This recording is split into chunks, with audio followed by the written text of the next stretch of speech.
ضلع چکوال میں چپڑ بازار بیوٹیفیکیشن منصوبہ تیزی سے جاری ہے، تاہم جاری تعمیراتی کام کے باعث بازار کو عارضی طور پر بند کر دیا گیا ہے۔ ضلع انتظامیہ کا کہنا ہے کہ یہ فیصلے شہریوں اور تاجروں کے تحفظ کو یقینی بنانے کے لیے کیا گیا ہے۔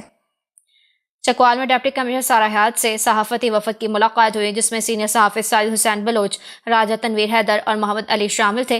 اس موقع پر وفد کی جانب سے ڈپٹی کمشنر کو گریڈ 19 میں ترقی پر مبارکباد کی پیش کی گئی اور پھولوں کا گلدستہ بھی دیا گیا۔ ملاقات کے دوران صحافیوں نے چھپڑ بازار کی موجودہ صورتحال اور تاجروں کو درپیش خدشات سے آگاہ کیا، جس پر ڈپٹی کمشنر سارہ حیات نے تفصیلی گفتگو کرتے ہوئے بتایا کہ بیوٹیفیکیشن منصوبے پر کام تیزی سے جاری ہے اور اس کی بروقت تکمیل کے لیے بازاروں کی 1 ماہ کی عارضی بندش ناگزیر تھی۔ انہوں نے وضاحت کی کہ بازار میں تقریباً 10 فٹ گہرے گڑھے کھودے جا چکے ہیں، جن میں سریاب بھی ڈال دیا گیا ہے۔ ایسے میں اگر کاروباری سرگرمیاں جاری رہتی تو تاجروں اور خریداروں کی جان کو شدید خطرات لاحق ہوتے۔